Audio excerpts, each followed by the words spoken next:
السلام عليكم ورحمة الله وبركاته. الحمد لله رب العالمين، والصلاة والسلام على سيدنا محمد وعلى آله وصحبه أجمعين. وما توفيقي إلا بالله، لا حول ولا قوة إلا بالله العلي العظيم. سبحانك لا علم لنا إلا ما علمتنا إنك أنت العليم الحكيم. புனிதமான நிகழ்வில் நம்மையெல்லாம் பங்கெடுக்க செய்து நல்லதை சொல்லவும் கேட்கவும் வாய்ப்பளித்த எல்லாம் வல்ல இறைவனை போற்றி புகழ்ந்து எனதுரையை தொடங்குகின்றேன். எனக்கு வழங்கப்பட்ட தலைப்பு நிறை தியாகிகளான இறை நேசர்கள் என்பதுதான். இறை நேசர்களை தலைப்பாக ஏன் விடணும், அந்த இறை நேசர்களை பற்றி ஏன் பேசணும், ஏன் கேட்கணும் என்று கேட்டால் அதுவே ஒரு வணக்கம் என்பதனால தான். இறை நேசர்களை பேசுவதும் வணக்கம், இறை நேசர்களை பற்றி பேசப்படுவதை கேட்பதும் வணக்கம். ஏன்னா நபிகள் நாயகம் ஸல்லல்லாஹு அலைஹி வஸல்லம் சொன்னாங்க, உதுக்குரு மஹாசின மௌத்தாக்கும், உங்கள் முன்னோர்களுடைய நல்லவைகளை நினைவு கூறுங்கள். அபூ தாவூதிலே திர்மிதியிலே பதிவு செய்யப்பட்டிருக்கிறது. அல்லாஹ் குர்ஆனிலே சொல்லி காட்டுகிறான், வதுக்குர் ஃபில் கிதாபி மரியம், மரியம் அலைஹிஸ்ஸலாம் அவர்களை நீங்கள் நினைவு கூறுங்கள். மரியம் அலைஹிஸ்ஸலாம் ஒரு இறைநேசர் பெண்மணி, நமக்கு தெரியும். அவர்களை நினைத்து பாருங்கள் என்று இறைவன் குர்ஆனிலே சொல்லி காட்டுகிறான். இறைவன் ஒன்றை செய்ய சொல்லி அதை நாம் செய்தால் நிச்சயமாக அதற்கு நன்மை உண்டு, சந்தேகமே கிடையாது. ஏன் அல்லாஹ் சொன்னதிலே செய்கிறோம். இப்போ மரியம் அலைஹிஸ்ஸலாம் அவர்கள் ஒரு இறைநேசர், அவர்கள் நினைத்து பாருங்கள் என்று அல்லாஹ் சொல்கிறான். அதனால் இறைநேசர்களை நினைப்பதும் கூட, அவர்களை பற்றி பேசுவது கூட, அவர்களை பற்றி கேட்பது கூட ஒரு வணக்கம், இபாதத். அப்படியானால் இப்போது நாம் ஒரு இபாதத்தை செஞ்சுக்கிட்டு இருக்கிறோம். நமக்கு மலக்குமார்கள் நன்மைகளை எழுதி கொண்டே இருக்கிறார்கள். அமர்ந்து கொண்டே தான் இருக்கிறோம், பேசுகிறோம், கேட்குறோம், நன்மைகள் எழுதப்பட்டுக்கிட்டே இருக்குது. ஏன்னா நபிகள் நாம் ஸல்லல்லாஹு அலைஹி வஸல்லம் அவர்கள் செய்ய சொன்னதை செஞ்சுக்கிட்டு இருக்கிறோம். அல்லாஹு தஆலா குர்ஆனிலே எதை செய்ய சொன்னானோ அதை இப்போது நாம் செய்து கொண்டிருக்கிறோம். அடுத்து இந்த ஒரு சபையிலே நாம் குழுமிருக்கிறோம் அல்லவா, நாம் பெற்றிருக்கிற நற்பாக்கியங்களிலெல்லாம் பிரதானமானது, முக்கியமானது. எத்தனையோ நற்பேற்றினை நாம் பெற்றிருக்கிறோம் இந்த உலகத்தில். பொருள் செல்வம் நற்பேறு தான், குழந்தை செல்வம் நற்பாக்கியம்தான், சந்தேகமே கிடையாது. ஆனால் இவற்றை விடவும் உயர்ந்தது ஒரு இறை நேசரை பற்றி பேசுகின்ற இந்த இடத்தில், வலிமார்களை பற்றி பேசுகின்ற இடத்தில் இறைவன் நம்மையெல்லாம் இங்கே ஒன்று கூட்டினான் அல்லவா. இந்த ஒரு நற்பேருக்கு ஈடில்லை, இணையில்லை. அப்படிப்பட்ட ஒரு நியமத்தை இப்போது நாம் பெற்றிருக்கிறோம். என்று கேட்டால் சுலைமான் அலைஹிஸ்ஸலாம் அவர்கள் தங்களுடைய சகாக்கிட்ட கேட்டாங்க, ஐயுக்கும் ஏத்தீனி பார்ஷிஹா, பல்கிஸ் அலைஹிஸ்ஸலாம் அவருடைய சிம்மாசனத்தை என்னிடம் கொண்டு வந்து சேர்க்கிற ஆற்றல் உங்களிடம் யாரிடம் இருக்கிறதுன்னு கேட்டாங்க. கால இஃப்ரீத் மினல் ஜின், அந்த சபையில் இஃப்ரீத்னு ஒரு ஜின் இருந்துச்சு. அது சொன்னிச்சு, அனாத்தி கபிஹி, சுலைமான் அலைஹிஸ்ஸலாம் அவர்களே நான் கொண்டு வந்துடுறேன், கபல அன் தகூம மிம் மகாமிக்க, நீங்கள் இருக்கிறீங்கல்ல அந்த இடத்திலிருந்து எழுந்து நிற்பதற்கு முன்னால் கொண்டு வந்து சேர்த்துடுறேன் என்று இஃப்ரீத் ஜொன்னு சொல்லுது. அது பெரிய விஷயந்தான். ஏன்னா சுலைமான் அலைஹிஸ்ஸலாம் அவர்களுடைய அரண்மனை இருப்பது சிரியா, அரபியில் ஷாம்னு சொல்லுவாங்க. பல்கிஸ் அலைஹிஸ்ஸலாமுடைய சிம்மாசனம் இருப்பது யமன். அந்த ரெண்டு நாளுமே இப்போ பிரச்சனைக்குரிய நாளாக தான் இருந்துக்கிட்டு இருக்கு. சரி, இப்போ இங்கே யமன் நாட்டில் இருக்கக்கூடிய சிம்மாசனத்தை சிரியா நாட்டுக்கு கொண்டு வந்து சேர்க்கிறேன், நீங்கள் இருக்கிற இடத்திலிருந்து எழுந்து நிற்பதற்கு முன்னாலே என்று அந்த இஃப்ரீத் ஜின் சொன்னது. ஏன் இவ்வளவு நேரம் என்று கேட்கிறார்கள் அந்த சபையில் இருந்த ஒரு இறைநேசர். அதே அல்லாஹ் குர்ஆன் சொல்லி காட்டுறான், காலல்லதி இந்தஹு இல்மு மினல் கிதாப், இறைவனுடைய ஞானத்தை பட்ட ஒரு இறைநேசர் உடனே எந்திரிச்சு சொன்னாங்க, சுலைமான் அலைஹிஸ்ஸலாம் அவர்களே அவ்வளோ நேரம் தேவையில்லை, ஆனால் ஆத்திக்க பிஹி, அந்த சிம்மாசனத்தை நான் உங்கள்கிட்ட கொண்டு வந்து சேர்த்து தர்றேன், கபில அன் யர்தத்த இலைக்க தொர்ஃபுக்க, நீங்கள் கண் மூடி கண் திறப்பதற்கு முன்னால் கொண்டு வந்து சேர்க்கிறேன் சொல்லி முடிக்கிறாங்க. சிம்மாசனம் அங்கே இருக்கிறது. போகவில்லை, போய் விட்டார்கள். போகாமல் இருந்தால் எப்படி கொண்டு வந்திருக்க முடியும்? அங்கு தான் இருக்கிறார்கள். சிம்மாசனம் வந்து விட்டது. கண் மூடி கண் திறப்பதற்கு முன்னால் ஒரு வலியுல்லா, ஒரு இறைநேசர் அல்லாஹு தஆலா அவர்களுக்கு இப்படிப்பட்ட ஒரு அற்புதத்தை நிகழ்த்துகிற வலிமையை கொடுத்திருக்கிறான். குர்ஆன் பேசுகிறது, நான் சொல்லலை. இப்போ நான் சொல்ல போகிறதும் இப்போ நமக்கு பாயிண்ட்டு. இந்த நேரத்தில் சுலைமான் அலைஹிஸ்ஸலாம் சொன்னாங்க, ஹாதா மின் ஃபதுலி ரப்பி, இப்படி ஒரு இறைநேசரை இறைவன் எனக்கு தந்திருக்கிறானே, இறைவன் எனக்கு வழங்கிய மாபெரும் அருட்கொடை என்றார்கள்.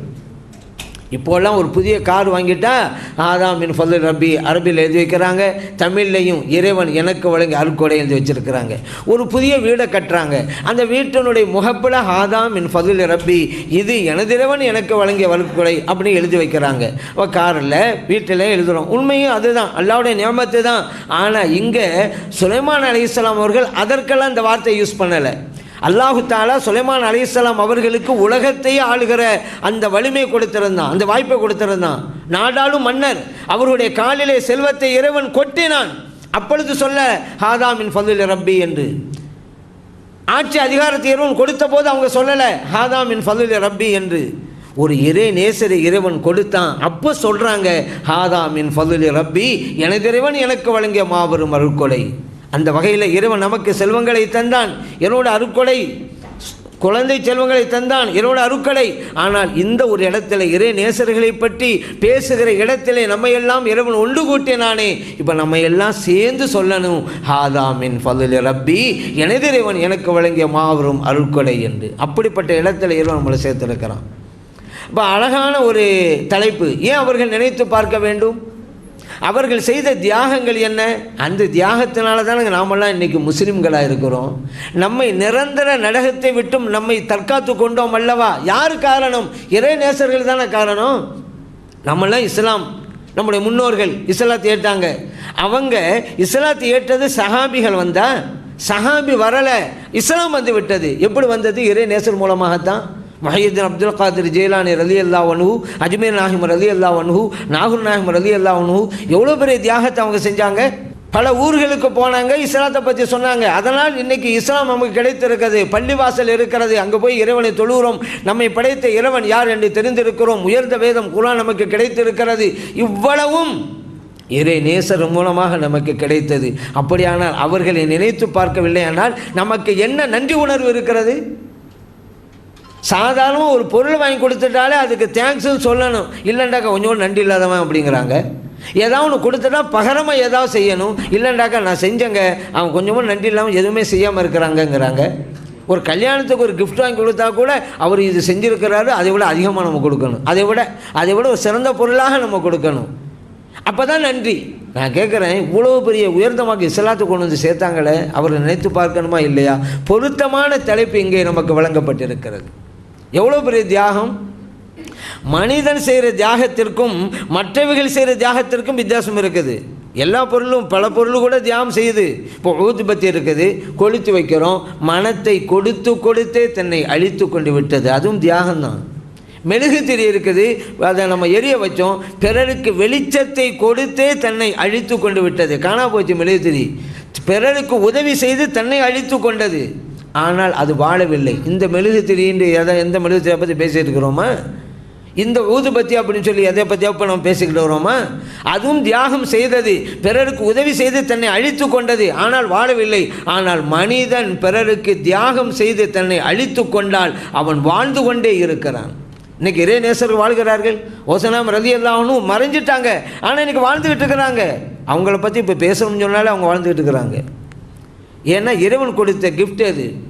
இறை நேசர்கள் இறைவனுக்காக தன்னை அர்ப்பணித்து கொண்டார்கள். இறை நேசர்கள் இறைவனுக்காக தன்னை அழித்து கொண்டார்கள். ஆகவே இறைவன் ஒரு முடிவெடுத்து விட்டான்.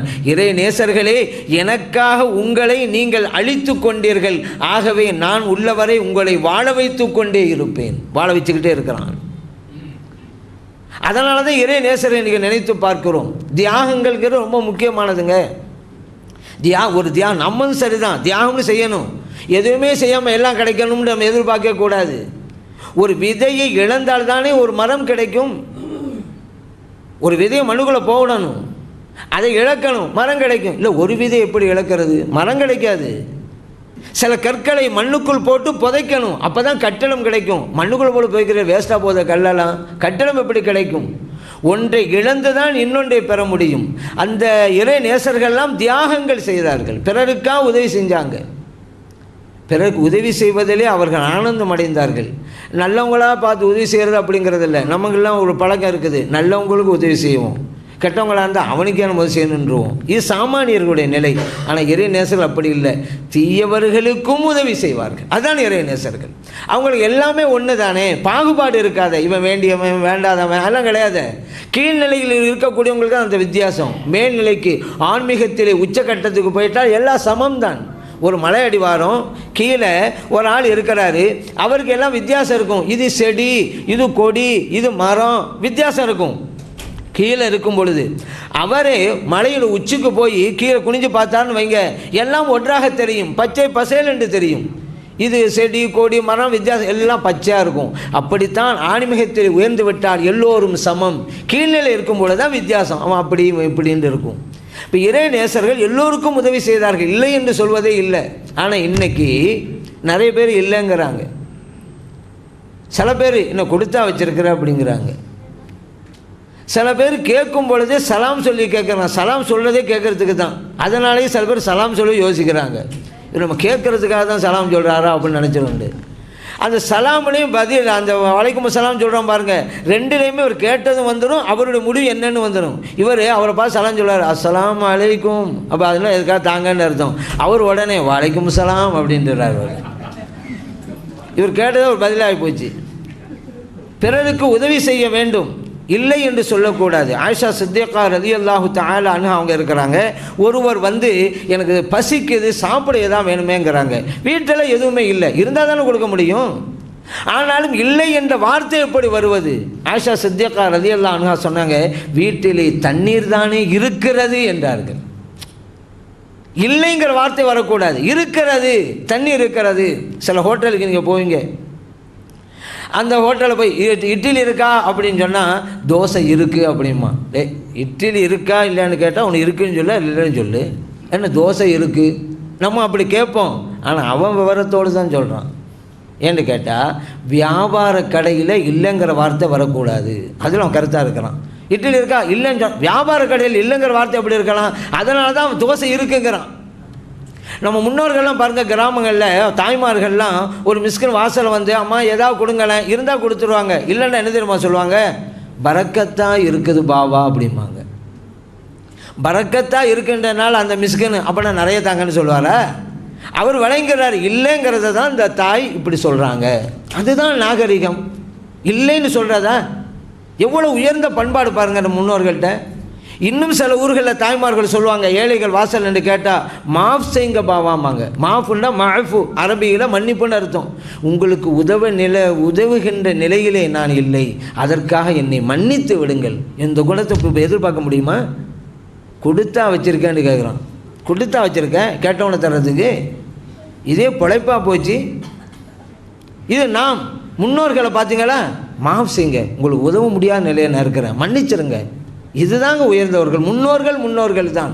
அதனால தான் இறை நேசர்களை நமக்கு தலைப்பா தந்தார்கள். அவர்கள் அந்த இறை நேசர்கள் எவ்வாறு வாழ்ந்தார்கள் என்று தெரிந்தால்தான் இன்றைக்குள்ளவர்கள் எப்படி வீழ்ந்து கிடக்கிறார்கள் என்பது புரியும். அதற்காகத்தான் இப்படிப்பட்ட தலைப்பெல்லாம்.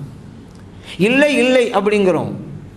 இல்லைன்னு இப்போ வீடுகளில் கூட தாய்மார்கள்லாம் இல்லைன்னு சொல்லுவாங்க, சில பொருட்கள் இல்லைன்னு சொல்லுவாங்க. அதனால் ஒரு ஆள் விளக்கம் கொடுத்தாரு, இந்த பெண்களுக்கு இல்லாள் அப்படின்னு பேர் தெரியுமா வந்து, ஏன் தெரியுமா வந்து, எப்போ பார்த்தாலும் இல்லைன்னே சொல்கிறாங்கல்ல, அதனால தான் இல்லாள்.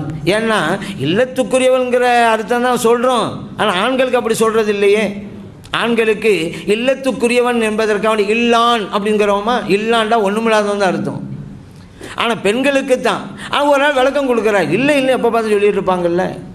அம்மா தங்களுடைய கணவரை கூப்பிட்டாங்க, இருந்தாங்க அரிசி இல்லை, பருப்பு இல்லை, எண்ணெய் இல்லை அப்படின்னாங்க. அந்த ஆளு சொன்னார், எனக்கு எப்போ பார்த்தாலும் இல்லைன்னு அபசகுணமாக பேசுகிறீங்க, ஒரு நாளாவது இருக்குதுன்னு சொன்னியா? உடனே அந்த அம்மா அடுத்த நாள் கூப்பிடுச்சு, ஏங்க இங்கே வாங்க, அரிசி பைய காலியாக இருக்குது, பருப்பு டப்பா காலியாக இருக்குது, எண்ணெய் பாட்டில் காலியாக இருக்குது அப்படின்ட்டாங்க. இல்லைன்னு தான் சொல்லணும், இருக்குன்னு தான் சொல்லணும். ஆனால் அந்த இல்லை என்பதிலே கூட நாகரீகத்தை பாருங்கள். உனக்கு நான் உதவி செய்கிறேன், உன் ஹயாத்து உள்ள வரைக்கும் உதவி செய்கிறேன், இதுதான் பண்பாடு. உனக்கு நான் உதவி செய்கிறேன், நீ மௌத்தா போகிற வரைக்கும் உதவி செய்கிறேன், ரெண்டும் ஒன்று தானே. உன் ஹயாத்துள்ள வரைக்கும் உதவி செய்கிறேங்கிறதும் நீ மௌத்தா போகிற வரைக்கும் உதவி செய்கிறோங்கிறதும் அர்த்தம் ஒன்று தாங்க. ஆனால் பண்பாடு எதில் இருக்கிறது? உன் ஹயாத்து உள்ள வரைக்கும் நான் உதவி செய்கிறேங்கிறது தான் நாகரிகம். நீ மோத்தா போகிறதுக்கும் உதவி செய்யண்டா. அவன் சொல்லுவான், நீ எனக்கு உதவியே செய்ய வேணாம், போய்ட்டு வா. நீ எப்படா நான் மோத்தா போன்னு இருப்பேன். நீ அர்த்தம் ஒன்று தான். இதான் நாம் பேசுவதில் கூட நாகரிகம். இப்படித்தான் இறை நேசர்கள் 2 பாயிண்ட் முன்னால் நிற்கும். அதில் எது பிளஸோ அதை தேர்ந்தெடுப்பாங்க, மைனஸை விட்டுருவாங்க எல்லா பிரச்சனைகள்லையும். ஆனால் நம்ம எத்தனையோ விஷயங்கள் எல்லாம் மைனஸ் எடுத்துக்கிட்டு தான் வாழ்க்கை முழுவதும் கஷ்டப்பட்டுக்கிட்டு வருத்தப்பட்டுக்கிட்டு கவலைப்பட்டுக்கிட்டு கிடக்கிறோம். அவங்க எந்த ஒரு பிரச்சனையிலையும் ப்ளஸ் எடுப்பாங்க, மைனஸை விட்டுருவாங்க. அதான் லா ஹௌஃபுன் அலைஹிம் வலா ஹும் யஹ்சனூன். அல்லாஹ் குர்ஆன் சொல்லிட்டான், இறை நேசர்களுக்கு பயமும் இல்லை தூக்கமும் இல்லை. ஏன்? எல்லாத்தையும் ப்ளஸ்ஸாகவே எடுத்து போயிட்டே இருக்கிறாங்க. இப்போது ரோஜா செடி இருக்குது. ரோஜா செடியை நீங்கள் பார்த்துருப்பீங்க, முள் இருக்கும். இதை 2 வகையாக பார்க்கலாம். அழகான ஒரு பூச்செடியில் முள் உட்காந்துட்டு இருக்க அப்படின்னு பார்க்கலாம். ஒரு முள் செடியிலே இவ்வளோ அற்புதமான மலரா என்றும் பார்க்கலாம். சிந்தனை சரியாக்க வேண்டியதானே. ஒரு நடு இருட்டில் ஒருத்தன் கையில் விளக்க பிடிச்சிக்கிட்டே போகிறான். அவனுக்கு கண் தெரியாது, 2 கண்ணு தெரியாது, குருடு. ஆனால் விளக்கு பிடிச்சிட்டு போகிறான். கடுமையான இருட்டு. ஒரு ஆள் கேட்டார், உனக்கு தான் கண்ணு தெரியாது, நீ ஏன் விளக்கு பிடிச்சிட்டு போகிற? அவன் சொன்னான், எனக்கு கண் தெரியாது உண்மை தான், ஆனால் உங்களை மாதிரி கண் தெரிகிற சில பேர் என் மேலே வந்து மோதிடுறாங்க, அதனால விளக்கு பிடிச்சிட்டு போனேன். அணுகுமுறைகள், ஒவ்வொரு அணுகுமுறையிலும் வித்தியாசம் இருந்து கொண்டே இருக்கும். இப்போ பாருங்களேன், சாமானியருக்கும் இறைவனுக்கும் வித்தியாசம். 2 பேர் போகிறாங்க, வெளியூரில் போய் சம்பாதிச்சுட்டு வரலான்னு போகிறாங்க. போய்கிட்டே இருக்கும் பொழுது ஒரு குருவி கால் ஒடிந்து கீழே கிடக்குது. இந்த 2 பேரும் பார்த்துக்கிட்டே இருக்கிறான், இறக்கப்பட்டுக்கிட்டே இருக்கான், அந்த குருவி இப்படி கிடக்குதுன்னு. அந்த நேரத்தில் இன்னொரு குருவி அங்கே வருது, தன்னுடைய அழகில் அந்த இறையை வச்சுக்கிட்டு வருது. வந்து அந்த குருவிக்கு ஊட்டி விடுது. 2 பேருமே இதை பார்க்குறாங்க. 2 பேரில் ஒரு ஆள் வீட்டுக்கு திரும்புகிறார், ஊருக்கு திரும்புகிறாரு. இன்னொரு ஆள் ஏன் வந்தார்? சம்பாதிக்க தானே, சம்பாதிக்க போகிறார். நிகழ்வு 1, கொடுத்த பாடங்கள் 2. திரும்பினார் பாருங்க. ஏன் தெரியுமா? அவர் காலொடிந்த அந்த குருவியை தான் பார்க்குறாரு. நான் ஏன் வெளியூருக்கு போகணும்? எங்கே இருந்தாலும் அல்லா ரிசுக்க தருவான்ல. இந்த காலொடிந்த குருவிக்கு அல்லா ரிசு கொடுத்தானே இல்லையா? ஒரு குருவி அனுப்பி வச்சு கொடுத்துட்டான். நானும் என் ஊரில் இருக்கிறேன், எனக்கே எனக்குள்ள ரிசு கிடைக்கும், நான் ஏன் வெளியூர் போகணும்? அப்போ காலொடிந்த குருவியை பார்த்தாரு, வீட்டுக்கு திரும்பிட்டார். இன்னொருவர் அந்த குருவியை பார்க்கல, இறையை கொண்டு வச்சு பாருங்க, அந்த குருவியை பார்த்தாரு. அவர் இந்த குருவி இறையை தேடினுச்சு, தானும் சாப்பிட்டுச்சு, அடுத்த குருவிக்கும் கொடுக்குதே. நானும் அப்படி தான், வெளியூர் போவேன், சம்பாதிப்பேன், என் வாழ்க்கைக்கு நான் செலவு செய்வேன், அடுத்தவங்களுக்கு கொடுப்பேன். போனார். இதுதான் பார்வைகள். இறை நேசர்கள் எது சிறந்ததோ அதை பார்ப்பார்கள். அப்படி பார்த்தால் தான் அதில் விட முடியும். அதே போல் சில பேர் பாருங்கள், ஏதாவது யாராவது சொல்லிட்டா உடனே நம்மளாம் இருந்தாலும் என்னை இப்படி சொல்லிவிட்டான், இந்த மாதிரி என்ன பேசிவிட்டான், நம்ம கவலைப்படுறோம். அப்படி கவலைப்படாதீங்க. அதையும் கூட உங்களால் ப்ரெஸ்ஸாக மாற்ற முடியும். உமர் இப்னு அப்துல் அசீஸ் பெரிய மன்னர் பள்ளியாசலுக்கு போகிறாங்க. அந்த காலத்தில் பள்ளியாசலுக்கு போனால் தெரியும், தொழுவு முடிஞ்ச உடனே இந்த பெரியவங்கள்லாம் அந்த வராண்டாவில் படுத்து கிடப்பாங்க. அந்த மாதிரி உள்ளே போய் தொழுதுட்டு வெளியே வர்றாங்க. ஒரு நாள் படுத்து கிடக்கிறாங்க, கால் பட்டுருச்சு. உமர் இப்னு அப்துல் அசீஸ் மன்னர், அவர் கூட ஒரு ஊழியரும் பணியாளரும் வர்றாங்க. கால் பட்ட உடனே அந்த பெரியவர், வந்தது மன்னன்னு தெரியாதுல, மஜ்னூன்னு நினைத்த, பைத்தியமாக உங்களுக்கு பார்த்து போகக்கூடாது அப்படிங்கிறார்.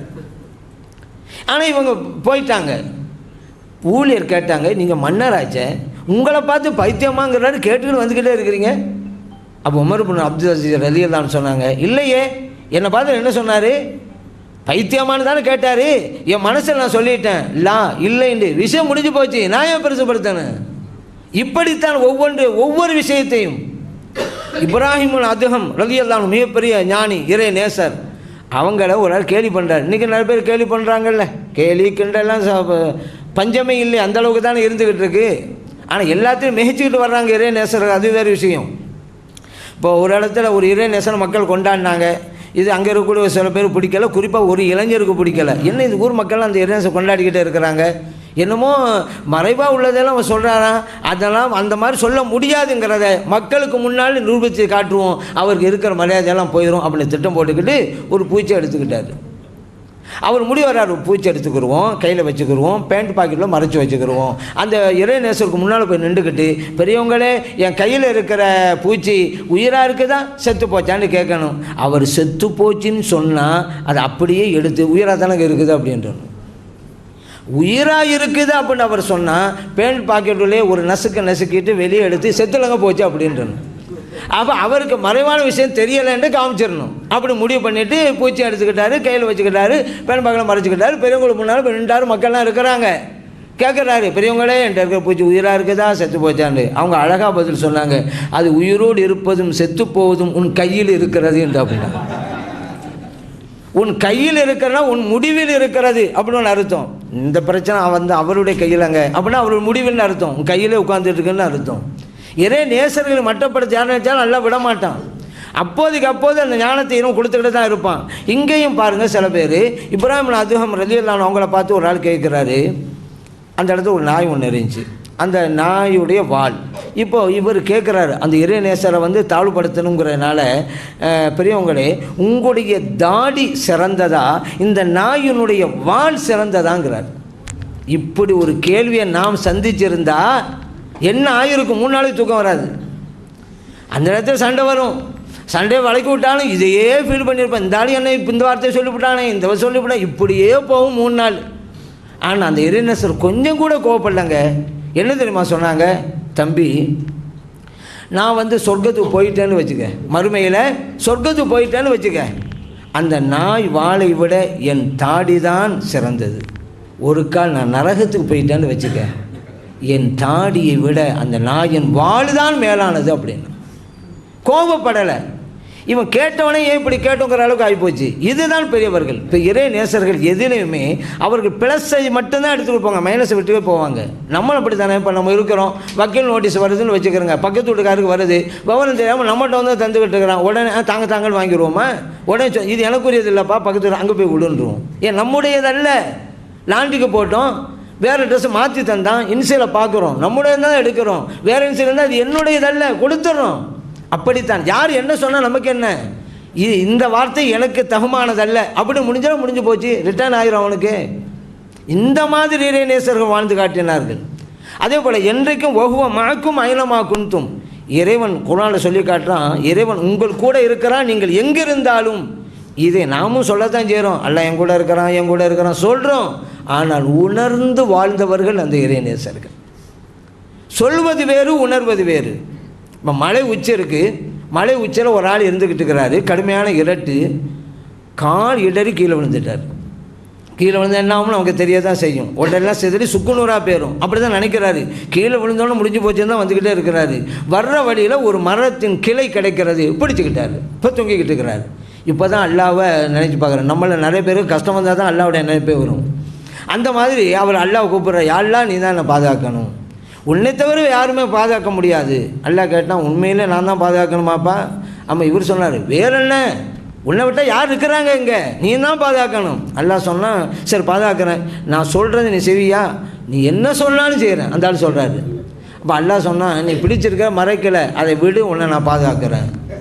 மறைக்கலை விடுறதா இருக்கிற ஒரே ஒரு எண்ணமே அதில் தான் இருக்குது, ஒரே ஒரு நம்பிக்கை அதில் தானே இருந்துக்கிட்டு எனக்கு, அதையும் நான் விட்டுற அப்போ என்ன ஆகுறது அப்படின்னு சொல்லி அவர் விடவே இல்லைங்க. மரத்தின் கிளையை நம்பிய அளவிற்கு கூட படைத்த இறைவனை அவர் நம்பலை, அப்படியே பிடிச்சி தொங்கிட்டே இருக்கிறாரு. அடுத்த நாள் விடுகிறது, கீழே பார்க்குறாரு, அவருடைய காலுக்கும் தரைக்கும் ஒரு ஜான் தான் இருந்தது. அதான் அல்லாஹ் சொன்னாலே கையை விடப்பா பாதுகாக்கிறேன்னு சொன்னது அதனால தான். அப்போ இவர் சொன்னார், இறைவனை நீ தான் பாதுகாக்கணும், உன்னை விட்டால் யார் இருக்கிற சொன்னார். உணரவில்லை. நாமும் கூட சொல்கிறோம், அல்லாஹ் என் கூட தான் இருக்கிறான்னு சொல்கிறோம். சொல்வது வேறு, உணர்வது வேறு. நம்ம உணர்ந்து விட்டால் யாருமே பார்க்காவிட்டாலும் கூட ஒரு பாவத்தை செய்வோமா? ஒருவன் ஒரு தவறு செய்ய முடிவு எடுத்துட்டா யாரும் பார்க்குறாங்களான்னு தான் நினைக்கிறான். மனுஷன்லாம் யாரும் பார்க்கலையா? யாரும் பார்க்கலை, அப்பாடா இந்த பாவத்தை செய்யணும்னு முடிவுக்கு வந்துடுறான். நான் கேட்குறேன், நீ மனிதனுடைய பார்வை விட்டும் நீங்கள் மறைந்து விட்டீர்கள், ரைட்டு. இறைவனுடைய பார்வையை மறைக்க முடியுமா? பார்த்து தானே இருக்கிறான். ஆனால் அப்படி தவறு செய்யக்கூடியவர்கள் யாருமே பார்க்கல, தப்பு பண்ணலாம் என்று முடிவு எடுப்பவர்கள் கூட எப்படி சொல்லிக்கிட்டே வந்தவங்க தான், அண்ணா என் கூட தாங்க இருக்கிறான் என்று சொன்னவங்க தான். அப்போ சொல்வது வேறு, உணர்வது வேறு. நாமெல்லாம் சாமானியர்கள், நாம் என்று சொல்லலை, சாமானியர்கள் அளவிலே வார்த்தை அளவிலே சொல்லி கொண்டிருக்கிறார்கள். ஆனால் இறை நேசர்கள் உணர்வுபூர்வமாக வாழ்ந்து காட்டினார்கள். அதனால தான் அவர்களை இப்பொழுது நாம் நினைத்து பார்க்கிறோம். அந்த இறை நேசர்களை மதிக்க வேண்டும், மரியாதை செய்ய வேண்டும். மதிப்பும் மரியாதை நம்முடைய மார்க்கத்தில் ரொம்ப முக்கியமானதுங்க. இறைவனை துதிப்போம், இறை நேசர்களை மதிப்போம். ஆனால் இறை நேசரை மதிக்கணும்னு சொன்ன உடனே சில பேருக்கு அது அலர்ஜி ஆகுது. அது என்னங்க, அது வழிமார்களை போய் முக்கியத்துவம் கொடுக்குறீங்க, அல்லாவுடைய இடத்துல கொண்டு போய் வைக்கிறீங்க. யாராவது ஒரு முஸ்லீம் இறை நேசர் அல்லா இடத்துல கொண்டு பார்ப்பானா? இறை நேசர்கள் நாம் புகழ்ந்தா தவறாக குற்றம் சாட்டுகிறார்கள். ஏன்னா இறை நேசர்கள் பிடிக்கல அவங்களுக்கு. கபரை பார்த்தாலும் பிடிக்காத, ரோட்டில் ஸ்பீட் பிரேக்கரை பார்த்தா கூட அலர்ஜி, பார்த்தாக்கா கபருமா இருக்குது. அதனால் கபருன்னா பிடிக்க மாட்டேங்குது, மக்காமை பற்றி பேசினாங்க பிடிக்க மாட்டேங்குது. இறை நேசம் மதிக்க நம்முடைய மார்க்கத்தில் ரெண்டும் வேண்டும்.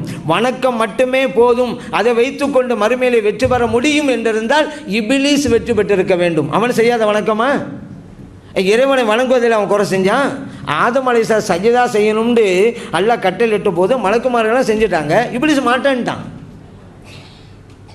இறைவனை வணங்க மாட்டேன்னு சொல்லலை, ஆதம் அலைஹிஸ்ஸலாம் அவர்களைத்தான் மதிக்க மாட்டேன். அந்த சஜ்தாங்கிறது வணக்கம் அல்ல. ஆதம் அலைஹிஸ்ஸலாத்துக்கு சஜ்தா செய்ய சொன்னதுங்கிறது வணக்கம் அல்ல, மரியாதை தான். அல்லாஹு தஆலா எனக்கு மட்டுமே வணக்கம்னு சொல்லிவிட்டு ஆதம் அலைஹிஸ்ஸலாம் வணங்குன்னு சொல்லுவானா? அல்லாஹ் தானே சொன்னான் சஜ்தா செய்ய சொல்லி, மரியாதை.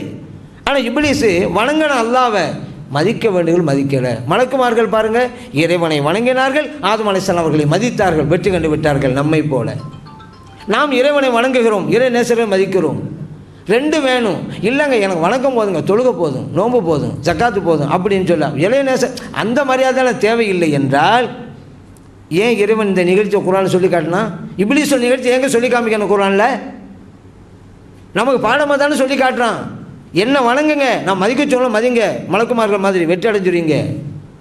என்ன வணங்கிக்கிட்டு மதிக்க வேண்டியவர்கள் மதிக்கலை, தோல்வி தான். இப்லீஸ் மாதிரி இல்லைன்னா ஏன் இதை சொல்லணும்? அப்போ இறை நேச மதிப்பு எவ்வளோ முக்கியத்துவம் வாங்கிருச்சா?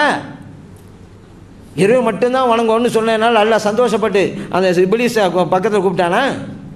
அவன் சொன்னான், இறைவனே சஜிதாவா உனக்கு மட்டும்தான் செய்வேன், உன்னை தவிர வேறு யாருக்கும் செய்ய மாட்டேன் அப்படின்னு சொன்னான்ல இப்லீஸு.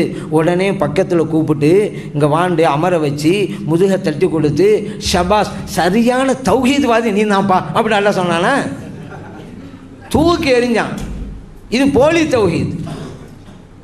இறைவன் சொன்னதே செய்ய வேண்டும், அதுதான் தௌஹீத். அந்த தௌஹீதில் தான் நாம் இருக்கிறோம். இறைவனை வணங்கி இறை நேசர் மதித்து இருக்கிற அந்த உண்மை தௌஹீதில், மலக்குமார்கள் இருந்த தௌஹீதில் நாம் இருக்கிறோம். அதற்காக தான் இந்த தலைப்பை கொடுத்திருக்கிறார்கள். மதிக்கணும்ல. பெரியவங்க வர்றாங்க, எழுந்து நிற்கிறது. நபி நாம் ஸல்லல்லாஹு அலைஹி வஸல்லம் அவர்கள் வந்தால் எழுந்திருப்பாங்க. சஹாபா பெருமக்கள்லாம் அது ஒரு மரியாதை. அவங்களே சொல்கிறாங்களே, ஸல்லல்லாஹு அலைஹி கூட பேசிட்டு இருப்பாங்க, எழுந்து விட்டால் நாங்களும் சேர்ந்து எழுந்து விடுவோம். ஸல்லல்லாஹு அலைஹி வஸல்லம் அவர்கள் அவர் வீட்டுக்குள்ளே நுழைகின்ற வரைக்கும் நின்ற வண்ணமே இருப்போம். பைஹக்கி இமாம் அவர்கள் ஷுஅபுல் ஈமான்ல பதிவு பண்ணியிருக்கிறாங்க. அப்போ ஸல்லல்லாஹு அலைஹி வஸல்லம் எழுந்திருக்கான்னு சொன்னாங்களே, சும்மா எழுந்திருக்கான்னு சொல்லலை. கமா தகூமுல் ஆஜிம் என்றார்கள். அஜமிகள் எழுந்து நிற்பாங்கல்ல, அந்த மாதிரி எழுந்து நிற்காதீங்கன்னாங்க. ஒப்பீடு காட்டுறாங்க. அஜமிகள்லாம் ஒரு பெரியவங்க, ஒரு மன்னர், முஸ்லீம் அல்லாத ஒரு மன்னர் வர்றாருன்னு வைங்களேன், அங்கே இருக்கவங்களாம் எழுந்திருப்பாங்க. அப்புறம் வேறு சும்மா ஒரு தேவைக்கு போவார், உடனே எழுந்திருப்பாங்க, வருவார், எழுந்திருப்பாங்க. அது ஒரு விளையாட்டு மாதிரி ஆயிரும் சபை. அப்படி செய்யாதீங்க. அளவே எழுந்திருக்கான்ற அர்த்தம். அப்போ சஹாபாக்கள் எழுந்துட்டாங்களே. இன்னும் சொல்லப்போனால் நபி நாம் ஸல்லல்லாஹு அலைஹி அவங்களே சொல்கிறாங்களே, கூமு இலா சய்யிதிக்கும், பள்ளிவாசலில் இருக்கிறாங்க, சஹாபா பெருமக்கள் இருக்கிறாங்க. சஅத் இப்னு முஆத் ரலியல்லாஹு அன்ஹு வருகை தர்றாங்க. நபி நாம் ஸல்லல்லாஹு அலைஹி சொன்னாங்க, அருமை தோழர்களே, கூமு இலா சய்யிதிக்கும், உங்கள் தலைவர் வருகிறார், எழுந்து நின்று வரவேற்பு கொடுங்கள். புகாரியில் பதிவு செய்யப்பட்ட ஹதீஸ். ஒருவர் வந்தால் எந்திர கூடாதுன்னு சொன்னால் ஸல்லல்லாஹு எப்படி சொல்லியிருப்பாங்க. ஆனால் இன்றைக்கி என்ன ஆகி போச்சுன்னு சொன்னால், பெரியவங்கள மதிக்கிறது இல்லை, சொந்த வாப்பா அம்மா மதிக்கிறது இல்லை. ஒரு ஆளுக்கு 2 மகன் 3 மகன், வாப்பா அம்மா கவனிக்கிறதே கிடையாது. மரியாதைங்கிறது ஒன்று கவனிக்காமல் அவங்கள விட்டுவிட்டு தான் உண்டு தகால்னு தெரிகிற எத்தனை பேர் இருக்கிறாங்கங்க. இப்படி தான் ஒரு ஆள் சொன்னார், எனக்கு 2 பசங்க இருக்கிறாங்க அப்படின்னு சொன்னார். ரொம்ப கஷ்டப்பட்டு இருந்தார். அப்போ ஒரு ஆள் விளக்கப்பட்டு கேட்டார், ஏங்க உங்களுக்கு தான் 2 பிள்ளை இருக்கிறாங்களே, உங்கள் மூத்த மகன் எங்கே இருக்கிறான்? அந்த ஆள் சொன்னார், மேலே தெருவில் இருக்கிறான். சரி, உங்கள் இளைய மகன் அவன் கீழே தெருவில் இருக்கிறான், நீங்கள் எங்கெங்கே இருக்கீங்க? நடுத்தருவில் நிற்கிறியா அப்படின்றார். ஏன்னா அந்த மாதிரி இந்த மாதிரி பிள்ளைகளை பார்த்தாக்கா அப்படி தானே ஆகும். அந்த மாதிரி ஆகிப்போச்சு. இன்றைக்கி பிள்ளைகளை பெற்றெடுத்தும் கூட எந்த பிரயோஜனமும் இல்லை. காரணம் என்ன? நபிகளாம் ஸல்லல்லாஹு அலைஹி வஸல்லம் அவர்களையே அவர்களும் மனிதர் நாங்களும் மனிதர்ங்கிறாங்க. சஹாபா பெருமக்களை அவர்களும் மனிதர்கள் நாங்களும் மனிதர்கள்ங்கிறாங்க. இமாம்களை அவர்களும் மனிதர்கள் நாங்களும் மனிதர்கள். அப்போ வாப்பா அம்மா என்ன ஆகி போச்சு? ஒன்றும் இல்லைல்ல. அதற்குத்தான் நம்ம பிள்ளைகளை உரிய முறையிலே வளர்த்தாக வேண்டும். கண்ணியம்னு ரொம்ப முக்கியங்க. இப்போ கபரை பற்றி பேசுகிறோம் அதிகமாக. ஏன் இந்த ஹசரத்து எப்போ பார்த்தாலும் மக்காமையும் கபரையும் பேசுகிறாங்க அப்படின்னு சில பேர் நினைக்கிறாங்க. ஏன்னு கேட்டால், மற்றவங்க தொழுகை பற்றி பேசுவதற்கு ஆள் இருக்கிறாங்க, நோன்பை பற்றி அதுக்கும் ஆள் இருக்கிறாங்க, ஹஜ்ஜை பற்றி அதுக்கும் ஆள் இருக்கிறாங்க. கபரை பற்றி பேசுறது ஆள் இல்லை, அதனால தான் நம்ம பேசிகிட்டு இருக்கோம். இதையும் பேசிக்கிட்டு இருந்தால் பிரச்சனை இல்லை. அதற்காக நம்ம தொழுகை பற்றி பேசாமல் இல்லை, அதையும் விளங்கிடணும். தொழுகை பற்றியும் பேசுகிறோம், நோன்பை பற்றியும் பேசுகிறோம், ஹஜ்ஜை பற்றியும் பேசுகிறோம், கபரை பற்றியும் பேசுவோம். ஏன்னா கபரு அதுக்குன்னு ஒரு பாடமே இருக்கிற ஹதீஸில் யாருமே பேசுகிறது இல்லை. அப்போ இந்த ஒரு பாடமே இல்லாமல் போயிடுமாங்க, அழிந்து போய்விடுமே. கபர் சம்பந்தப்பட்ட ஹதீஸ்கள்லாம் இல்லை, தெரியாமல் போய்விடுமே. ஸல்லல்லாஹு அலைஹி வஸல்லம் கொண்டு வந்தாலும் மக்கள் கொண்டு போய் சேர்க்கணும்ல. இப்போ நபிகள் ஸல்லல்லாஹு அலைஹி வஸல்லம் அவர்கள் கபரை எப்படி மதிக்கணும் அது சொல்லி தர்றாங்களே. ஒரு அம்ர் இப்னு ஹஸம் ரலியல்லாஹு அன்ஹு அவர்கள் சாஞ்சிட்டு இருந்தாங்க கபரில். நபிகள் ஸல்லல்லாஹு அலைஹி வஸல்லம் சொன்னாங்க, யா அம்ர் லா தூதி சாஹிப ஹாதல் கபரி, அம்ர் அவர்களே கபருக்குள்ளே இருப்பவருக்கு நோவினை செய்யாதீர்கள் அப்படின்னாங்க.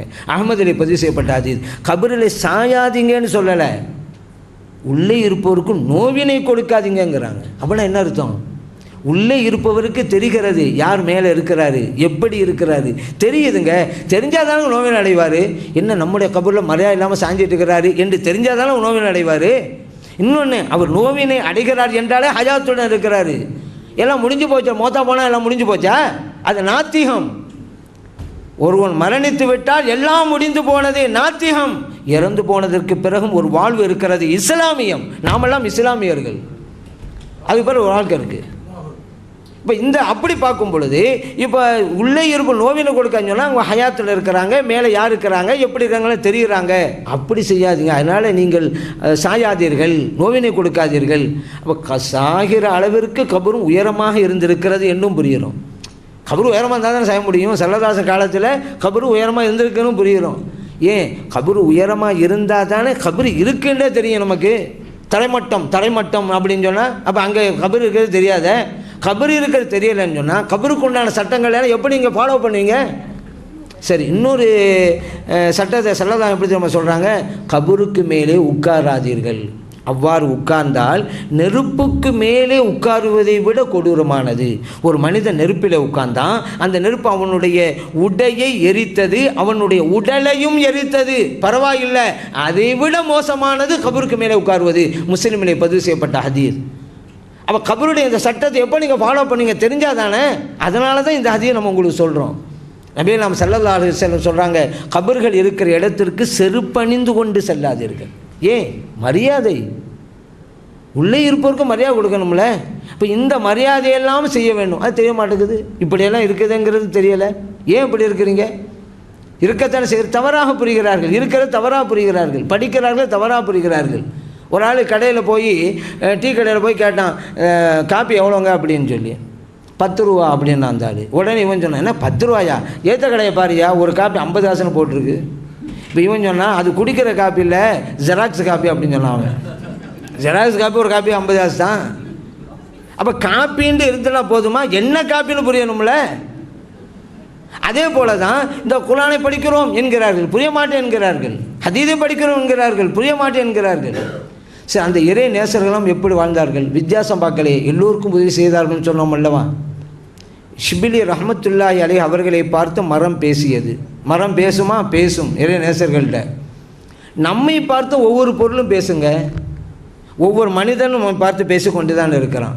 ஒரு மரத்தை பார்த்த உடனேயே மரம் நமக்கு ஒரு செய்தி, ஒரு மெசேஜை தந்துக்கிட்டு தான் இருக்குது. ஒரு எறும்பை பார்க்குறோம், அந்த எறும்பு நமக்கு ஒரு மெசேஜ் தந்துக்கிட்டு தான் இருக்குது, என்ன மாதிரி நீ உழைக்கணும். காகத்தை பார்த்த உடனே அது ஒரு மெசேஜ் தருது, எங்களை மாதிரி ஒத்துமையாயிருங்க. ஒவ்வொரு பொருளை பார்க்கும்போது ஒரு மெசேஜ். அப்போ பேசுது தான், ஆனால் சப்தமாக இல்லை, மெசேஜாக நமக்கு கிடைக்குது. ஆனால் இறை நேசரை பார்த்து பேசும். நாம் ஒற்றுமையாகவும் இருக்க வேண்டும். ஒற்றுமைக்கு ரொம்ப முக்கியம். அது நம்ம இங்கே இருக்கிறோம், தமிழ் பேசும் மக்களாக இருக்கிறோம், எல்லோரும் சகோதரர்களாக சகோதரிகளாக அன்போடும் பண்போடும் பாசத்தோடும் நேசத்தோடும் பழகணும். விட்டு கொடுக்கக்கூடாது. யாராவது ஒரு பிரச்சனை சொன்னால் எல்லாம் சேர்ந்து உதவி செய்யணும். அதுதான் ரொம்ப முக்கியம். ஏன் அல்லாஹு தஆலா குர்ஆனில் இந்த ஒற்றுமை பற்றி சொல்லும் பொழுது, வஅத்தஸிமு பிஹப்லில்லாஹ், அல்லாஹ்வின் கயிற்றை பற்றி பிடித்துக் கொள்ளுங்கள் என்று இறைவன் சொன்னான். ஏன் ஒற்றுமைக்கு கயிறை சொல்லணும் இறைவன்? காரணம் இருக்கிறது. நீங்கள் ஒற்றுமையோடு இருந்தால் அதனுடைய பலனை பெறுவீங்க. ஒற்றுமை இல்லைண்டா அதனுடைய விளைவையும் சந்திப்பீர்கள் என்பதற்குத்தான் இறைவன் கயிறை உதாரணமாக சொல்லி காட்டினான். இப்போது ஒரு கிணறு இருக்குது, தண்ணி அள்ளணும், கயிறில் வாளியை கட்டி உள்ளே விடுவோம். கயிறு பலமாக இருந்தால் தண்ணீர் நமக்கு கிடைக்கும், யூஸ் பண்ணி கொள்ளலாம். கயிறு பலவீனமாக இருந்தால் அருந்து போயிடும். அருந்து போயிட்டா நமக்கு தண்ணீர் இல்லை என்பது மட்டுமல்ல, வாளி சேர்ந்து போச்சுன்னு அர்த்தம், நஷ்டம். ஒரு மனிதன் ஏறுறான், மலையில் ஏறுறான், மலை உச்சி அடையணுங்கனால இடுப்பில் கயிறை கட்டிக்கிட்டு ஏறுறான். இடுப்பில் இருக்க கயிறு பலமாக இருக்கணும், அப்போ தான் அவனுடைய இலக்கை அவன் அடைய முடியும். அது பலவீனமாக இருந்தால் அருந்துடும். இவனால் இலக்கை அடைய முடியாது என்பது மட்டுமல்ல, அவன் உயிருக்கே ஆபத்து ஏற்படும். அதனால் இவன் கயிற்றை தந்தான். நீங்கள் ஒற்றுமையாக இருங்க, உங்களுக்கு பலன் இருக்குது. ஒற்றுமை இல்லைண்டா அது விளைவையும் சந்திப்பீங்க. ஒன்றுபட்டால் உண்டு வாழ்வு, ஒற்றுமை நீங்கிடில் அனைவருக்கும் தாழ்வு. அதற்காகத்தான் இறைவன் கயிறு தந்தான். அவன் ஒற்றுமையாக இருக்கணும், பிறகு உதவி செய்யணும். ஆனால் இன்றைக்கி அவன் உதவி செய்ய விட்டாலும் பரவாயில்லைங்க, எனக்கு உபத்திரம் செய்யாமல் இருந்தால் போதுங்க நினைக்கிறவர்களும் ஆகிப்போச்சு. நிறைய பேர் அப்படி இருக்காங்க. உதவி செய்யணும்னு எதிர்பார்த்து போய் இவன் எனக்கு டிஸ்டர்ப் கொடுக்காமல் இருந்தாலே போதுங்க அப்படி நினைக்கிறவர்களும் சில பேர் வந்துட்டாங்க. இப்படி தான் ஒரு வீட்டுக்கு ஒரு திருடம் போனான். அங்கே ஒரு அம்மா இருந்தாங்க. உடனே அங்கே கட்டி போட்டான், கயிற்றில் கட்டி போட்டு அங்கே இருந்த நகை பணத்தை எடுத்துட்டு வெளியே போகிறான். அந்த அம்மா சொல்லுது, டே போகிறது தான் போகிற, அப்படி ஏற்ற வீட்டுக்கும் போயிட்டு போ அப்படிங்குது. அங்கேயும் நிறைய பணம் நகையெல்லாம் இருக்குது, போயிட்டு போன்ட்டு. அவன் சொன்னான், ஃபஸ்ட்டு நான் அம்மா போனேன், அங்கே இருக்கிற அம்மா சொல்லி தான் இங்கே வந்தேன்ட்டான். இப்படி இந்த மாதிரி அடுத்தவங்களுக்கு இடையூறு கொடுக்கறதில்ல சில பேர், அதில் ஆனந்தம் அடைக்கிறாங்க. மனநோய், அது மனநோய். என்னமோ மனநோய்ங்கண்டாக்கா சட்டை கிழிச்சுக்கிட்டு திரிஞ்சு அலைகிறதான்னு நினைக்காதீங்க. ஒரு ஆள் கஷ்டப்படுற பார்த்துக்கிட்டு ஒருத்தன் சந்தோஷம் அடைந்தா அவனும் மனோத்துவ டாக்டர்கிட்ட போகணும். மனநோய் மனநோய் பல விஷயங்களுங்க. அந்த மாதிரி இன்றைக்கி இருக்கிறாங்க. ஆனால் இறை நேசர்கள் பாருங்கள், மரம் பேசுகிறது. யா ஷிபிலி குன் மிசிலி, ஷிபிலி அவர்களே என்னை போன்று நீங்கள் இருக்க வேண்டும். எர்மூனனி பில் அஹ்ஜார், மக்கள் என்னை கற்களால் அடிக்கிறார்கள். அருமீஹிம் பில்லாசுமார், அவர்களுக்கு பரிசாக நான் பழங்களை கொடுக்கிறேன். ஒரு பையன் கல்லால் அடிக்கிறான், பழம் கிடைக்குது. மரத்தை கல்லால் அடித்தான், அதுக்கு மரம் கொடுத்த பரிசு பழம். என்ன மாதிரி இருங்க. இப்படித்தான் இறை நேசர் வாழ்ந்தார்கள். சாதாரணமாக பாருங்கள், ஒரு மரம் எல்லோருக்கும் நிழல் தருகிறது. ஒரு நாள் கூட தண்ணீர் ஊற்றாதவனுக்கும் நிழல் கொடுக்கிறது மரம். அந்த மரத்தையே வெட்டி வீழ்த்துவேன் என்று கையில் கோடாரி ஒருத்தன் எடுத்துக்கிட்டு வர்றான், அவனுக்கும் நிழலை கொடுக்கிறது அந்த மரம். அப்போ மரத்தை விட மனிதன் தரம் தாழ்ந்து போய்விட்டானா? எல்லோருக்கும் உதவி செய்யுங்க. நல்லவர் கெட்டவங்களும் வித்தியாசம் பார்க்காதீங்க. முஹையீன் அப்துல் காதிர் ஜெயிலானி ரலியல்லாஹு அன்ஹு சொல்கிறாங்க, நல்லவனுக்கு தான் உதவி செய்வேன், கெட்டவனுக்கு செய்ய மாட்டேன் அப்படிங்கிறியப்பா, இந்த முடிவை இறைவன் எடுத்து விட்டால் உன்னிலை என்னாகும் என்று கேட்கிறார்கள். எல்லோருக்கும் கொடு. ஓசலாதம் ரலியல்லாஹு அன்ஹு அவர்கள் சொன்னதை போன்றுதான் எல்லா இறை நேசர்களும் வாழ்ந்தார்கள். பிறருக்கு உதவி செய்ய வேண்டும். இங்கே வித்தியாசமே பார்க்கக்கூடாது, எல்லோருக்கும் உதவி செய்யுங்கள். நபி நாம் ஸல்லல்லாஹு அலைஹி வஸல்லம் அவர்கள் எல்லோரும் மன்னித்தாங்களே.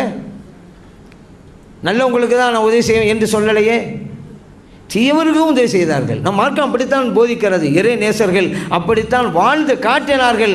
ஆகவே தான் அவர்கள் இறை நேசருங்கிற அடிப்படை வந்தாங்க. ஆனால் மனசு ஏற்றுக்கொள்ள மாட்டேங்குது ஹஸரத் அப்படி சொல்ல நினைப்பாங்க. எல்லோரும் நம்மவர்கள் நினைங்க.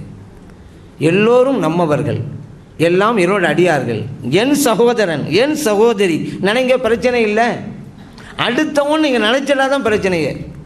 நம்ம சாப்பிட்றோம், சாப்பிடும் பொழுது நம்முடைய பல்லு நாக்கை கடிச்சிடும். இது எல்லாருக்குமே ஏற்பட்டிருக்கும். அது ரொம்ப டேஸ்டான சாப்பாடு சாப்பிட்டாக்கா அடிக்கடி நிகழ்யுது. அந்த மாதிரி கட்டத்தில் என்றாவது ஒரு நாள் நாம் நம்முடைய பல்லின் மீது கோபப்பட்டிருக்கோமா? எப்படி என் நாக்கை நீ கடிக்கலாம்? இல்லைங்க, கோபப்படலை.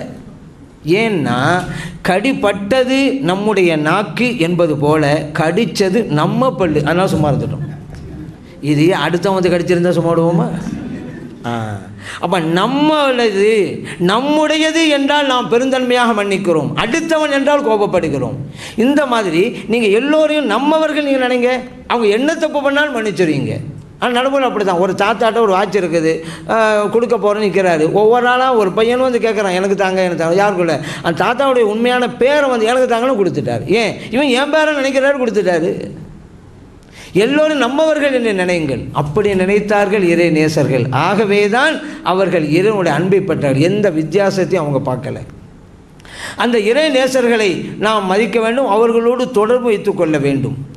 அந்த இறை நேசர்கள் இந்த லிஸ்ட்டில் தான் இமாம்களும் வர்றாங்க. அந்த இமாம்கள் நமக்காண்டி எவ்வளோ பெரிய பாடுபட்டாங்க. இன்றைக்கி ஷாஃபி மதஹபு ஹனபி மதஹபு அப்படின்னு சொல்கிறோமே, குர்ஆனையும் ஹதீஸையும் ஆய்வு பண்ணி நமக்கு சட்டங்களை தந்திருக்கிறாங்களே, அதுக்கு ஆண்டாண்டு காலங்கள் அவங்க நன்றி செலுத்தினாலும் முடியுமா? முடியாதுங்க. ஒன்றும் வேணாம். இப்போ நீங்கள் தொழுவுறீங்க, சுபுக்கு 2 ரக்காத், லோஹருக்கு 4 ரக்காத், அசருக்கு 4 ரக்காத், மகரிப்புக்கு 3 ரக்காத், இஷாவுக்கு 4 ரக்காத். நீங்கள் உங்களில் யாராவது ஒரு ஆள் ஹதீஸ் கிதாபை பார்த்து தான் இந்த ரக்காத்தை தெரிஞ்சேன் நான் இப்போ தொழுவுறேன்னு சொல்லுங்கள் பார்க்கலாம். அடிப்படை ஒவ்வொரு நாளும் செஞ்சுக்கிட்டு இருக்கோம்.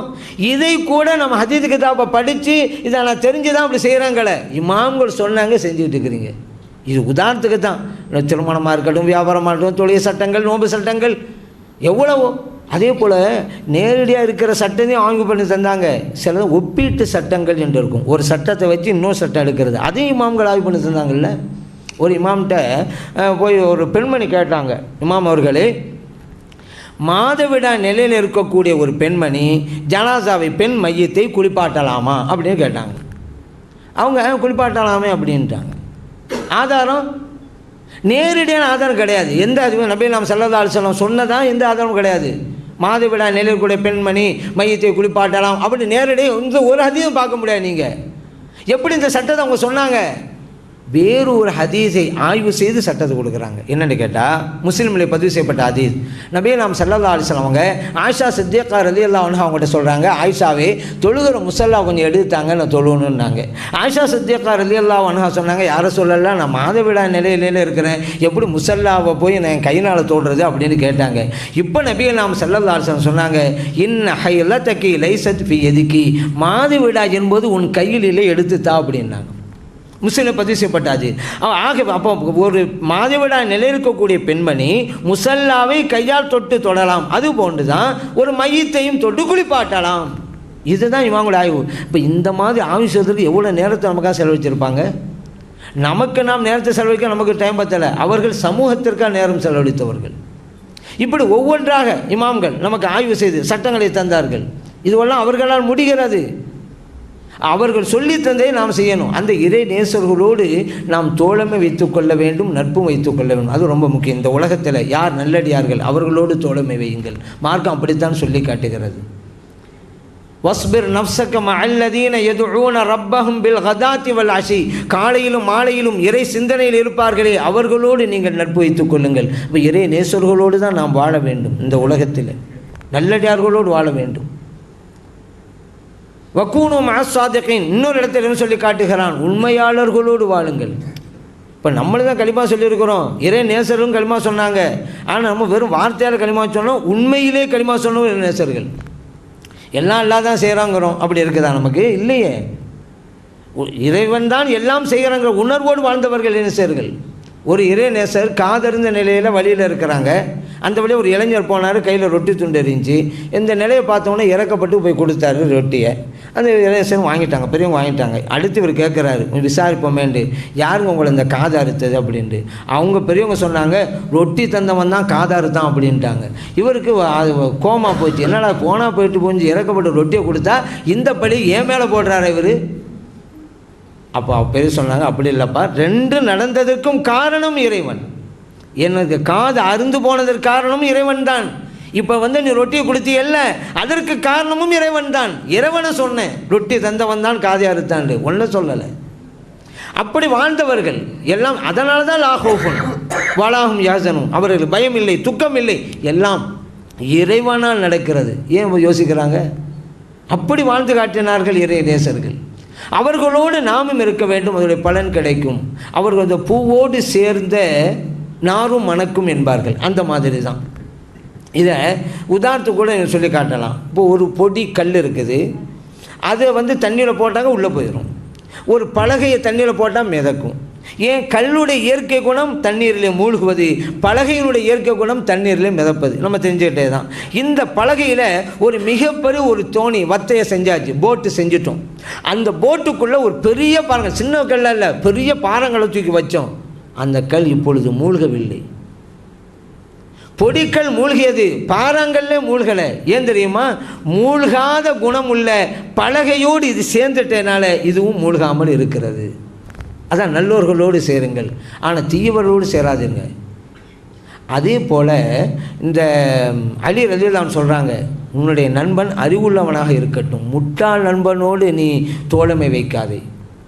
முட்டாள் நண்பனை விட அறிவுள்ள எதிரி மேலானவன். ஏன் அறிவுள்ள எதிரி நம்ம தாக்க வராந்தால் திட்டம் போட்டு தான் செய்வோம், நம்ம உஷார் பண்ணிடலாம். ஆனால் முட்டாள் நண்பன் நமக்கு நல்லது செய்கிற நினச்சிக்கிட்டு தீங்கு செஞ்சுருவான். முகத்தில் ஈ ஒட்டிக்கிட்டு இருக்கு, பக்கத்தில் நம்ம நண்பன் இருக்கிறான், முட்டாள் நம்மளும் வச்சுக்கிறோங்க. ஆனால் நம்மளுடைய ஃப்ரெண்டுடைய முகத்தில் ஈயில் உட்காந்துட்டுருக்கு வரட்டமேன்னு சொல்லி ஓங்கி அடித்தான், ஈ போச்சு, அடி கண்ணத்தில் வந்துருச்சு. அவன் நல்லது செய்யணும்னு நினச்சிக்கிட்டு தான், நல்லது செய்ய நினச்சிக்கிட்டே தீங்கு செய்வான், விவரம் தெரியாமல். அப்படி நம்மள நிறைய பேர் இருக்கிறாங்களே. இப்போ நீங்கள் பார்க்கலாம், தமிழ்நாட்டிலலாம் நெடுந்தொலைவு போகும் பஸ்ஸு. அந்த பஸ்ஸு போனாக்கா இடையில சாப்பாட்டுக்கு டீ குடிக்கும் இடத்துல நிப்பாட்டுவாங்க. அந்த மாதிரி தான் ஒரு பஸ்ஸு போகுது. டிரைவர் ரொம்ப ஒல்லியாக இருந்தார். அவர் ஸ்டேரிங்கை பிடிக்கிறதே இவரு கீழே விடக்கூடாது தான் அப்படின்னு நினைக்கிற அளவுக்கு ஒல்லியாக இருந்தார். ஒரு இடத்துல போய் நிப்பாட்டியாச்சு, எல்லாம் சாப்பாடு இறங்கிட்டாங்க. டிரைவர் சாப்பிட்டு வந்து பார்த்தா பஸ் கியரை காணோம். என்னடா இது போகும்போது இருந்துச்சே வந்தோடனே காணாமல் அப்படின்னு சொல்லி பார்த்தா, ஃபஸ்ட்டு இருக்கையில் ஒரு ஆள் பெரிய பயில்வான் மீசை வச்சுக்கிட்டு அவன் கையில் கியர் இருக்குது. ஏன்பா இதை பிடுங்கண்ணே?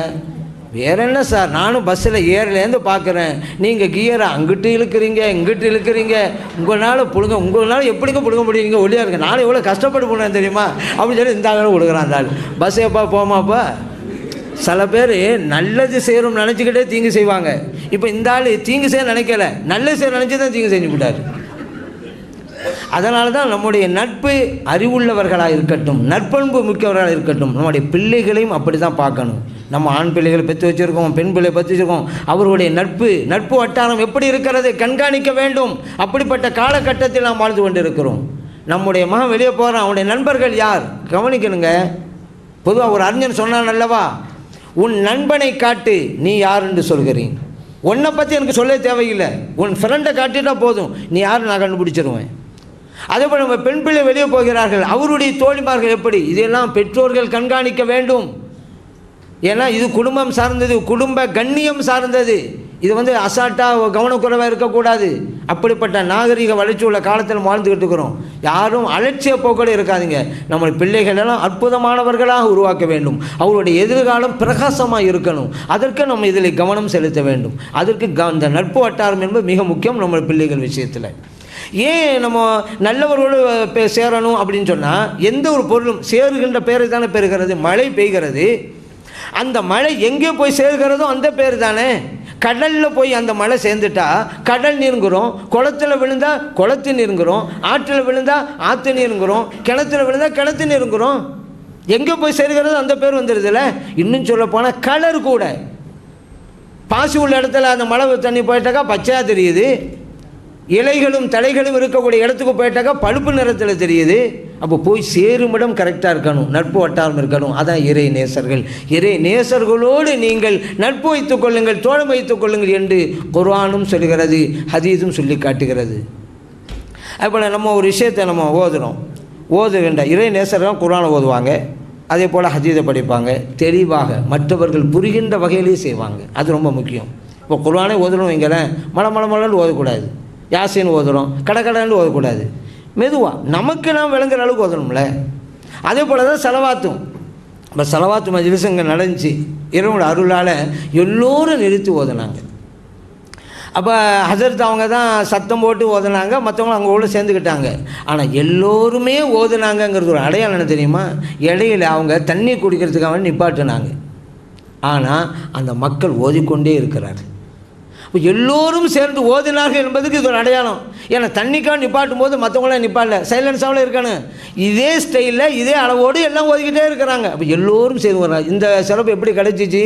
நம்ம நிறுத்தி ஓதியதால் தான் இது கிடைத்தது என்பதை நாம் மறந்து விடக்கூடாது. அப்போ நம்முடைய இலக்கு மறுமையின் வெற்றி. இறை நேசர்களும் அப்படித்தான், மறுமையின் வெற்றி, இறை திருப்தி. அன்றைக்கி நிறைய பேர் இலக்கு இல்லாமலே வாழ்கிறாங்க, இளைஞர்கள் உள்பட. இளைஞர்கள்லாம் தன்னுடைய இலக்கையே அடையவில்லையே அப்படின்னு சில பேர் கவலைப்பட்டு இருப்பாங்க. எனக்கு அந்த கவலையெல்லாம் கிடையாது. இளைஞர்கள் தங்களுடைய இலக்கை அடையவில்லையே என்கின்ற கவலை எனக்கு இல்லை. காரணம், இளைஞர்கள் தங்களுடைய இலக்கு என்ன என்பதையே தெரியவில்லையே என்கின்ற கவலை தான் எனக்கு இருக்கிறது. என்ன இலக்கு அது தெரியாமல் வாழ்ந்துட்டு இருக்கிறாங்க. ஆனால் வாழ்க்கை இலட்சியம் என்ன அது புரியாமல் இருக்கிறாங்க. இலக்கு என்னன்னு தெரியாமல் இருந்தால் வாழ முடியுமா? பஸ்ஸில் போய் ஒரு ஆள் உட்காந்துட்டாரு, கண்டக்டர் கேட்குறாரு எங்கெங்கே போகணும், எங்கேயா போய் விடுங்க அப்படிங்கிறாரு. இது என்னது? ஹோட்டலில் போய் உட்காந்துட்டோம், சர்வர் வர்றாரு, என்னங்க வேணுங்கிறாரு, ஏதாவது கொண்டு வந்து போடுங்க அப்படின்னா என்ன வேணும்? இலக்கு தெரியணும் அல்லவா? நம் வாழ்க்கையிலும் இலக்கு வேணும். அந்த இலக்கு என்ன? இறை திருப்தி, சொர்க்கம் கூட இறை நேசலை பொறுத்து சொர்க்கமெல்லாம் கிடையாது, இறை திருப்தி தான். ஏன் சொர்க்கம் என்பது நம்மை போன்று படைக்கப்பட்ட ஒரு பொருள். இறைவனால் நாமும் படைக்கப்பட்டிருக்கோம், சொர்க்கம் படைக்கப்பட்டிருக்கு. நம்முடைய இலக்கு படைத்த இறைவனாக இருக்கணுமா, நம்மை போன்ற படைக்கப்பட்ட ஒரு பொருளாக இருக்கணுமா? இறைவன். அப்படி வாழ்ந்தவர்கள் தான் நேசர்கள். இறை திருப்தி, இறை தரிசனம், அதுதான் வேணும். லிகா, ரிலா, அதற்காக வாழ்ந்து காட்டியவர்கள். நாம் அப்படி தான் இருக்கணும். ஏன்னா சொர்க்கத்துக்காக வேண்டி நான் தொழுகிறேன், சொர்க்கத்துக்காக நோன்பு வைக்கிறேன்னு சொன்னால் சுயநலத்தின் வாடை வீசுகிறது. ஏன் ஒரு சொர்க்கத்துக்கு போகணுமா, நல்ல இன்பத்தை அனுபவிப்போமா, அதனால் அல்லாஹ் தொழுவாராம். என்னங்க இது? அப்போ சொர்க்கம்னு இல்லைண்டா அல்லாஹ் வணங்க மாட்டீங்களோ? சொர்க்கம்னு இல்லைண்டாக்க வணங்கப்படுவதற்கு அல்லாவுக்கு தகுதி இல்லாமல் போயிருமோ? இறைவனுக்கு. அதுதான் இறை நேசர்கள். அப்படி வாழ்ந்து காட்டினார்கள் இறை நேசர்கள். அந்த இறை நேசர்கள் நன்றி கடனாக தான் சில காரியங்களை எல்லாம் நம்ம செய்கிறோம். குர்ஆன் ஷரீஃப் ஓதுவதற்காக, திக்ர் செய்வதற்காக, ஸலவாத் ஓதுவதற்காக நாம் ஒதுக்கணுமா? ஒதுக்குங்கள். நம்முடைய வீடுகள் ரஹமத்துடைய மலக்குமார்கள் வருகை தருகின்ற இடமாக இருக்க வேண்டும். நாம் சம்பாதிக்கிற பொருள் பரக்கத்து இல்லையங்க. நம்முடைய முன்னோர்கள் கொஞ்சம் தான் சம்பாதிச்சாங்க, நிம்மதியாக வாழ்ந்துட்டு போனாங்க. நிறைய சம்பாதிக்கிறோம், நிம்மதி இல்லையே. நிறைய வருது போயிருத, தங்க மாட்டேங்குது. ஏன்? பரக்கத்து என்பது வேணும். செல்வம் மட்டும் வந்தால் பத்தாது, கூடவே பரக்கத்து வேணும். அதுக்கு ரஹமத்துல் மலக்குமார்கள் நம்முடைய இல்லங்கள் தோறும் திக்ருடைய இல்லமாக, ஸலவாத் இல்லமாக, குர்ஆன் ஓதுகின்ற இல்லமாக மாறணும். அப்படி மாறினா நம்முடைய வாழ்க்கையில் நாம் வெற்றி பெற முடியும். அதே போல் அந்த இறை நேசர்களுக்கு நன்றி கடனாக சில ஈசான சவாபெல்லாம் செய்வோம். ஈசான சவாபு தெரியும், யாசின் ஓதுறது, சோறாக்கி போடுறது, இதுவெல்லாம் மார்க்கம் சொல்லி தந்தது. நம்முடைய முன்னோர்கள் கட்டாயமாக செய்யணும். நபி நாம் ஸல்லல்லாஹு அலைஹி வஸல்லம் சொல்கிறாங்க, இக்ரவு யாசின் அலா மௌதாக்கும், உங்களின் மரணித்தோருக்கு யாசின் சூறாவை ஓதுங்கள். அபூதாவுதிலே, இப்னு மாஜாவிலே, அஹ்மதிலே பதிவு செய்யப்பட்ட ஹதீஸ். அதுபோல் ஏன் உணவு ஆக்கி போடுறோம்? அது காரணம் இருக்கிறது. சஅத் இப்னு உபாதா ரலியல்லாஹு அன்ஹு அவர்கள் நபி நாம் ஸல்லல்லாஹு அலைஹி வஸல்லம் அவங்கள்ட்ட வந்து, யார சொல்லலாம், நான் வெளியூர் போயிருந்தேன், என் தாயார் வஃபாத் ஆகிட்டாங்க, அந்த நேரத்தில் இப்போ என் தாயாருக்கு நான் தர்மம் செய்ய நினைக்கிறேன், அந்த தர்மத்தின் நன்மை என் தாய்க்கு போய் சேருமா? நபி நாம் ஸல்லல்லாஹு அலைஹி வஸல்லம் சொன்னாங்க, தர்மம் செய்யுங்கள், அது உங்கள் தாய்க்கு போய் சேரும். புகாரிலே பதிவு செய்யப்பட்ட ஹதீஸ். அப்போ தர்மம் என்கிறது காசாகவும் கொடுக்கலாம், ட்ரெஸ்ஸாகவும் கொடுக்கலாம், உணவாக கொடுக்கலாம். உணவு தான் உயர்ந்தது. தானத்தில் சிறந்த தானம் அன்னதானம். அதனால தான் நம்ம சமைச்சு கொடுக்குறோம், சாப்பாடு கொடுக்குறோம், யாசின் ஓதுறோம், துவா ஓதுறையே. அல்லாஹ் குர்ஆன் சொல்லி தந்தான், ரப்பனா ஃபிர் லனா வலி இஹ்வானினல் லதீன சபகூனா பில் ஈமான். நீங்கள் துவா செய்யுங்க அப்படி ஒரு துவா கற்றுத்தர்றான் இறைவன். இறைவனை எங்களையும் மன்னிப்பாயாக, ஈமானோடு எங்களுக்கு முன்பு சென்று விட்டார்களே எங்கள் சகோதரர்கள், அவர்களையும் மன்னிப்பாயாக. ஒரு துவாவை சொல்லித்தர்றான், நாங்கள் இறந்து போனவங்களுக்கான துவா செய்ய சொல்லி. அப்போ பாருங்கள், யாசின் ஹதீஸில் வந்தது தான், சோறாய்க்கு போடுறது ஹதீஸில் வந்தது தான், துவா செய்கிறது குர்ஆனில் வந்தது தான். இதானங்க செய்கிறோம். இப்போ இங்கே எங்கே பிதத்து ஆகி போச்சு? எல்லாம் சுன்னத்தில் செஞ்சுக்கிட்டு இருக்கோம். சுன்னத்துக்கு பேரா பிதத்து? சில பேர் 3ல் ஓதுறியில் என்ன ஆதாரம், 7ல் ஓதுறியில் என்ன ஆதாரம், 40ல் என்ன ஆதாரம், 3க்கு என்ன ஆதாரம் அப்படின்னு கேட்டாங்க.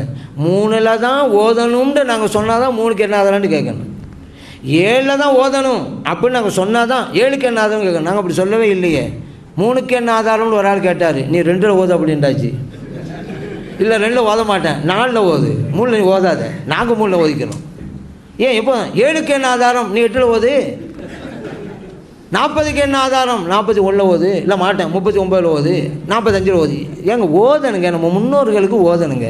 அவங்க வெயிட் பண்ணிட்டு இருக்கிறாங்க, நம்ம எதாவது செய்ய மாட்டோமான்ட்டு.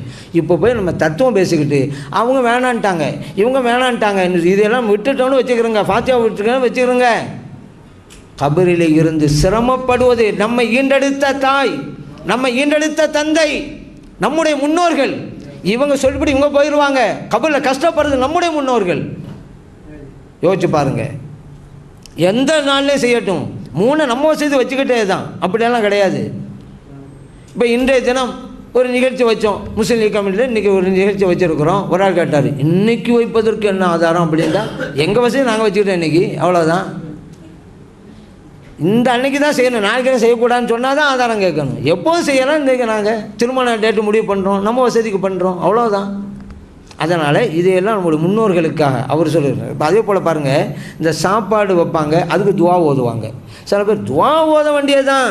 அது என்னங்க துவா ஒரு இடத்துல பழத்தை வச்சுக்கிட்டு ஓதுறீங்க, அது ஓதுறீங்க அப்படிம்பாங்க. அதில் பரக்கத்து இருக்கிறது அல்லவா? துவா ஓதுனால் பரக்கத்து இறங்குது. நபிகள் நாயகம் ஸல்லல்லாஹு அலைஹி வஸல்லம் அவர்கள் பரக்கத்திற்காக துஆ ஓதி கொடுத்தார்களே. அபூ ஹுரைரா ரலியல்லாஹு அன்ஹு உங்களுக்கு பேரிச்சம்பழம், அந்த பேரிச்சம்பழத்தை அவங்க பையில் வச்சுருந்தாங்க. அபூ ஹுரைரா ரலியல்லாஹு அன்ஹு ஸல்லல்லாஹு அலைஹி வஸல்லம் ஓதி கொடுத்தாங்க.